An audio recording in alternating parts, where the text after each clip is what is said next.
It all began with a long drive into the mountains, where the paved highways ended and dirt roads wound between endless pine forests. I had inherited an old log cabin from my grandfather, a small but sturdy structure tucked against a ridge overlooking a valley. For decades, no one had bothered with this land, and the cabin had stood mostly untouched. I wanted to spend some time there, to restore it, and maybe even make it my retreat away from the noise of the city.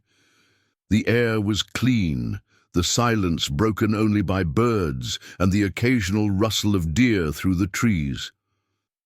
But what I didn't know was that my return to the cabin would trigger a storm of conflict with someone who believed she ruled this corner of the world.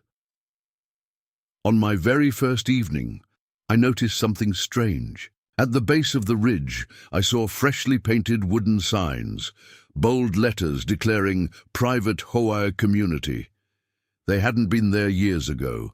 More surprising, gravel roads had been cut through parts of the valley, leading to scattered modern houses. What had once been raw wilderness now had driveways, fences, and streetlights. I thought little of it at first.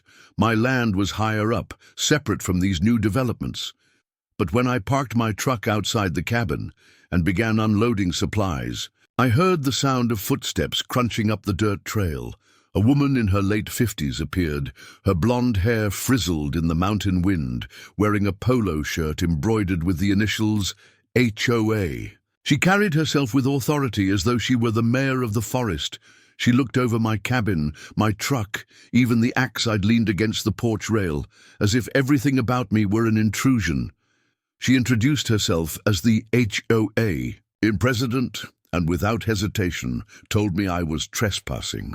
She explained that this was now a regulated community and that only residents who had purchased property through the HOA had rights to be here. My cabin, she claimed, was sitting on restricted land that fell under their jurisdiction.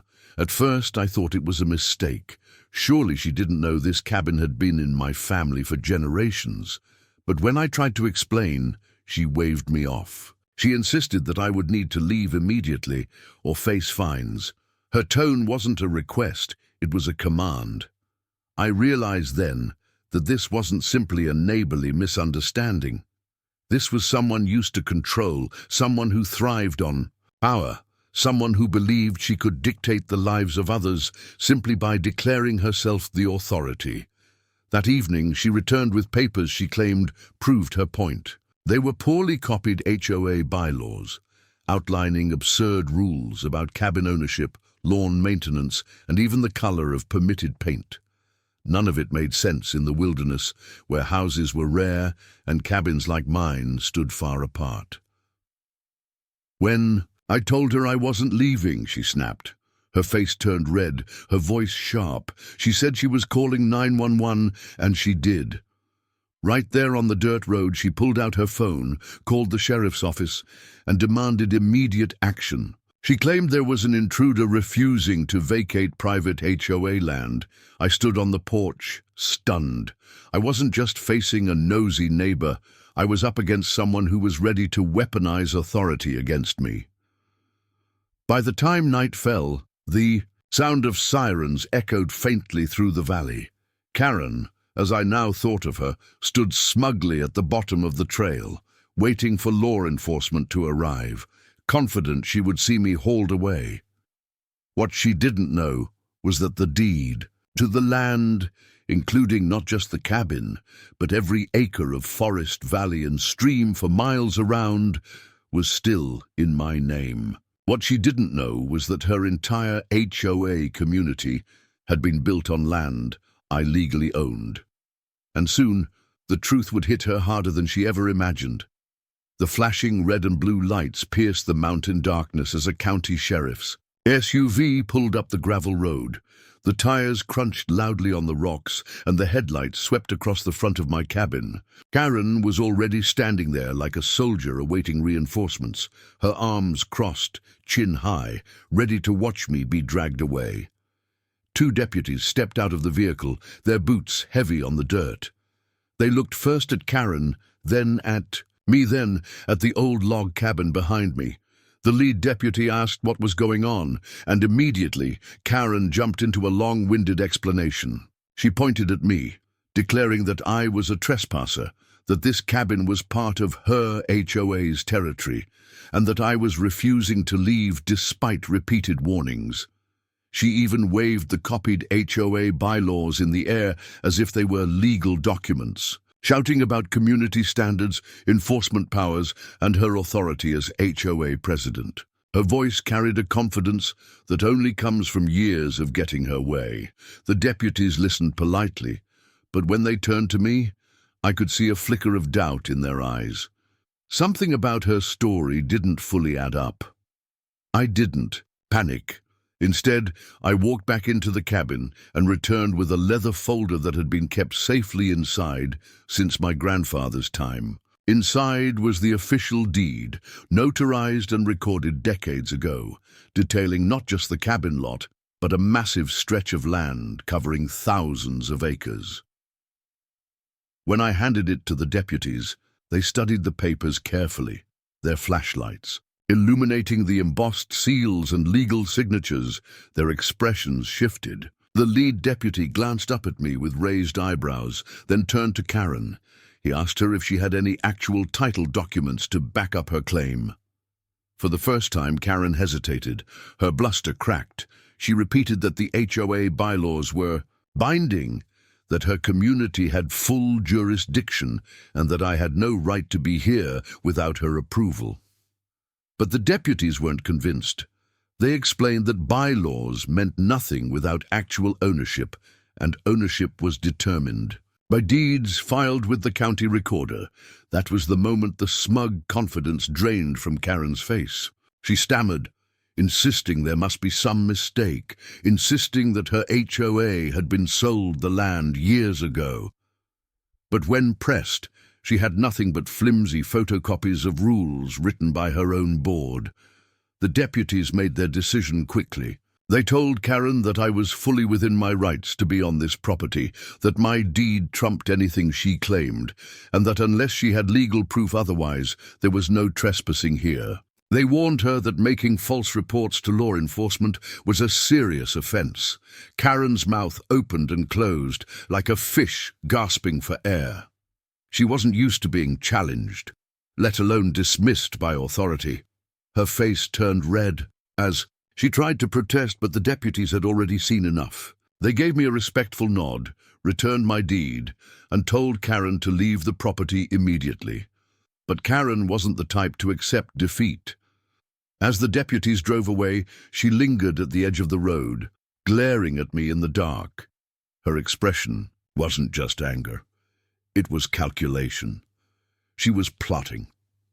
The next morning, I discovered just how deep her grip on the community went. Dozens of homes now lined the lower valley, all built on land I legally owned.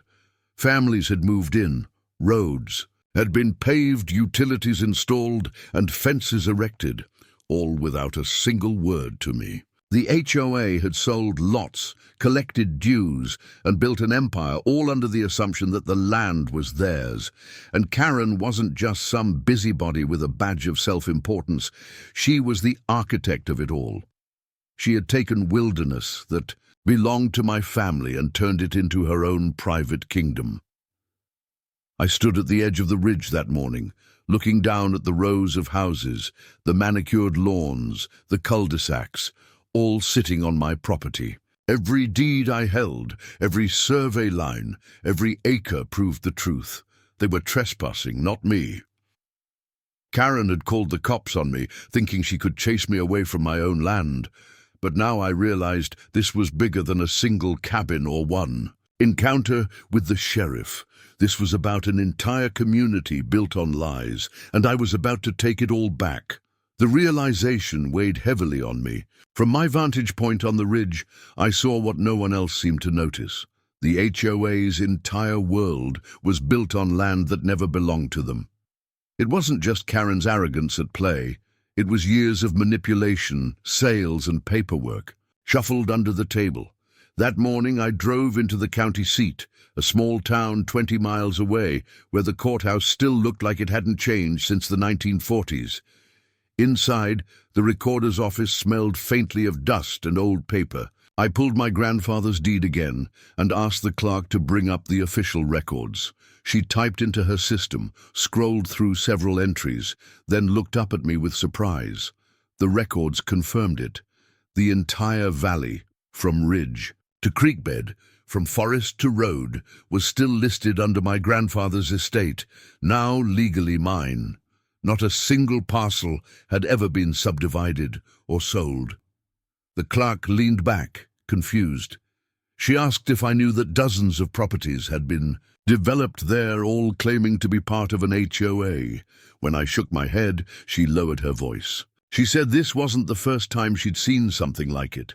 Sometimes unscrupulous developers created communities on land they didn't fully own, collecting money until someone challenged them. Most of the time, no one ever did. But this time, I was here, armed with copies of the official county records. I returned to the cabin that afternoon. Karen's HOA wasn't just some neighborhood nuisance anymore. It was trespassing on a massive scale. They had paved roads, built utilities, and sold land that was never theirs to sell. The implications were staggering. Every homeowner who thought they had purchased a lot actually owned nothing. Every HOA fee paid, every fine issued, every threat of enforcement. It was all smoke and mirrors. That evening I walked down into the valley. Neighbors stood in driveways, kids rode bicycles down freshly paved cul-de-sacs, sprinklers hissed across green lawns. From the outside, it looked like an ordinary suburban development, but I knew the truth. Karen spotted me almost immediately. She stormed toward me across the street, demanding to know why I was harassing her residents. She said the sheriff may have let me go, but she wasn't finished. She told me the HOA board had voted, and I was now officially banned from community grounds. Her voice carried, and several neighbors gathered, watching the scene unfold. They looked confused, some even embarrassed, but none dared to interrupt her. She thrived on intimidation, and she wasn't going to let me steal her stage. I didn't argue. Instead, I calmly handed her a copy of the county records. I told her she might want to read it carefully. She glanced at it dismissively, then froze as her eyes scanned the legal description. Her face drained of color when she realized what it meant. But Karen wasn't about to admit defeat in front of her followers. She laughed loudly, crumpled the paper in her fist, and called it a forgery. She told the crowd not to believe. A word I said, that I was just a con artist trying to scare them. And with that, she turned her back on me, waving for everyone to disperse. I didn't chase her. I didn't need to. The seed of doubt had been planted. I saw it in the faces of the residents: hesitation, unease, curiosity. They wanted to know more, even if Karen demanded silence. That night, as I sat by the cabin fireplace, I realized I was holding all the cards. Karen could scream, threaten, and posture all she wanted, but the law was on my side. The homeowners were unknowingly trapped in a fraud of her making. The question wasn't whether I could take the land back. The question was how. Should I let the law slowly unravel Karen's empire, piece by piece, until every lie collapsed? Or should I take immediate action, forcing the entire community to confront the truth in one devastating blow? Either way, Karen's kingdom was crumbling, and she didn't even know how bad it was about to get. The next morning, I woke with a clear plan. The cabin had always been a retreat for my grandfather, but now it became my headquarters. I spread the county records across the wooden table, highlighting survey lines and parcel numbers. Each boundary confirmed the truth. Every street, every lot, every home in Karen's so-called HOA was sitting squarely on my property. But if I was going to confront her, I couldn't just wave papers around. I needed leverage that even Karen couldn't ignore. So I drove back into town and visited a local attorney whose family had lived in the area for generations. When I placed the deed and records on his desk, his eyebrows shot up. He knew the development well, had even received letters from Karen's HOA over the years. The idea that the entire community had been built without a single legal transfer stunned him. The attorney explained my options. I could file an immediate lawsuit, naming the HOA and every board member in the case. I could demand restitution for years of unlawful occupation. More dramatically, I could issue eviction notices to every single homeowner in the valley. Legally, the land was mine, and the law would recognize it. The thought was overwhelming. Dozens of families lived down there. People who had no idea they had bought into a lie. They weren't the enemy, they were victims too. Karen was the one who had orchestrated it all, and she was the one who had profited. I decided to start with exposure. If Karen thrived on secrecy and intimidation, then the antidote was sunlight. With the attorney's help, I prepared a public notice to be filed with the county. It declared my ownership of the land and warned that any sales or claims made by the HOA were fraudulent. The notice would be a matter of public record, something no one could ignore. That evening, I posted copies of the notice on community bulletin boards near the mailboxes at the bottom of the valley. By the next morning, the entire neighborhood was buzzing. Homeowners gathered in clusters, reading the documents, whispering, comparing notes. Karen tried to stamp it out. She marched up and down the street, declaring that it was all fake, that I was a scammer trying to steal their homes. She tore down several of the notices, stuffing them into her bag before anyone else could read them. But it was too late. The information had spread, and the residents were asking questions she couldn't answer. Some even approached me directly. They wanted to know if it was true. They wanted to see the deed for themselves. I didn't hide anything. I showed them the official records, the notarized seals, the county filings. The more they saw, the less they trusted Karen. The turning point came a few days later when a young couple who had just moved into one of the new houses received a notice from their bank. Their mortgage lender had discovered the public filing, and now their loan was in question. Without clear title, their purchase was worthless. They were terrified and furious. They demanded answers from Karen, but all she offered were vague reassurances and angry rants about outsiders. It was the beginning of the end for her. The tighter she tried to cling to control, the more her residents slipped away from her influence. They realized she had built an empire of lies, and the truth was unraveling fast. But Karen wasn't finished. She might have been cornered, but she was dangerous when desperate. She began showing up at the cabin again, pounding on the door, shouting that I had no right to interfere. She accused me of ruining lives, of destroying the community she had worked so hard to build. I stayed calm, but I could see the fear behind her rage. For the first time, she wasn't certain of victory. For the first time, she realized she wasn't in control, and deep down, I knew she was right about one thing. Lives were about to change, but not because of me, because of her.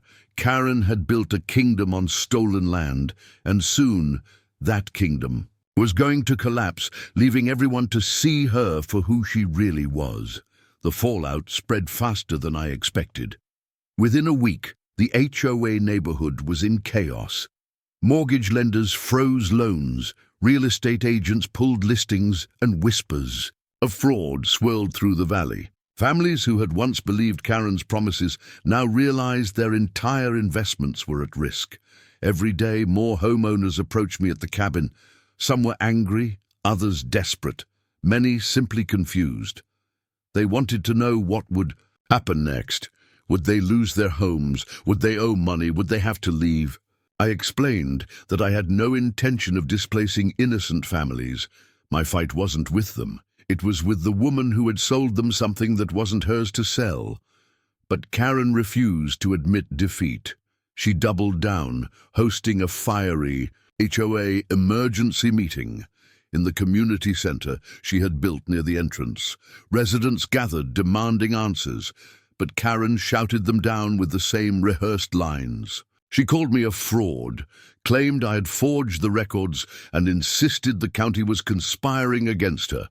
It might have worked, if not for what happened next. Halfway through her tirade, a group of homeowners stood and walked to the front. In their hands were certified copies of the deed and county records they had obtained themselves.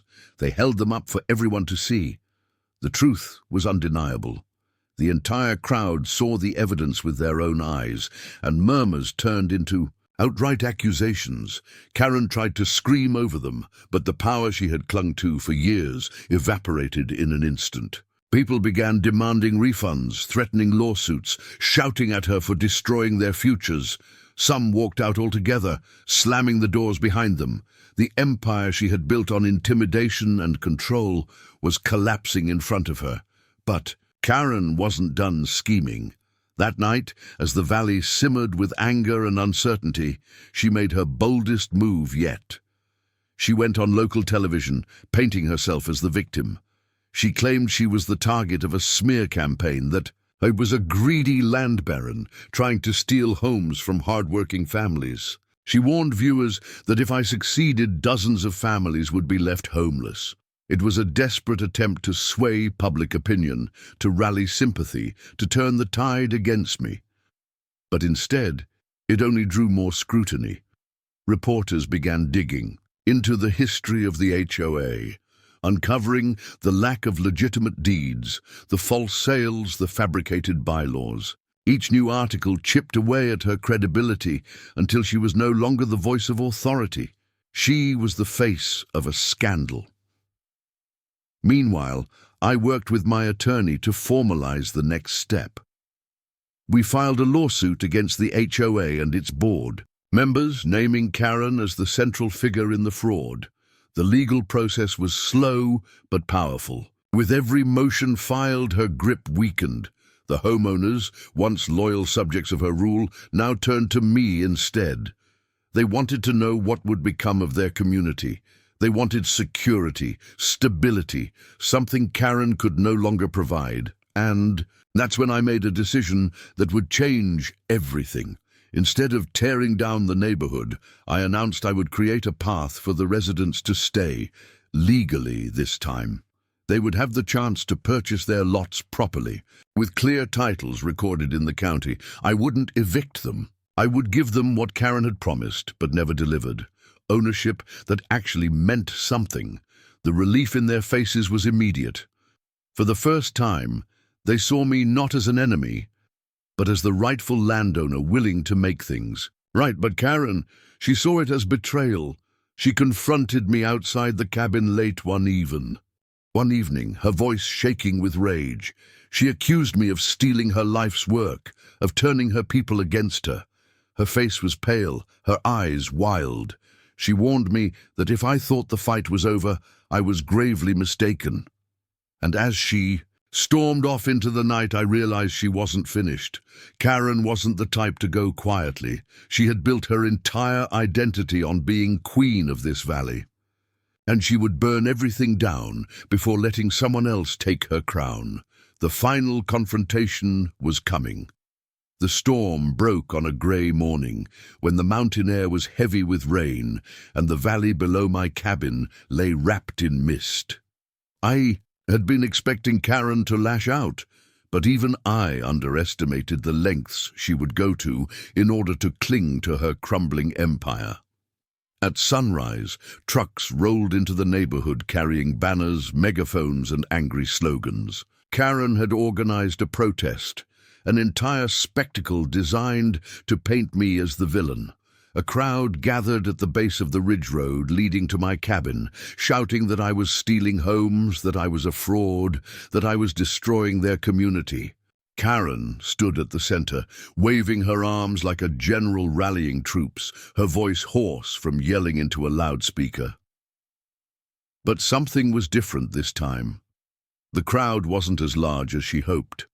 Some stood with her out of fear or confusion, but many of the families stayed home.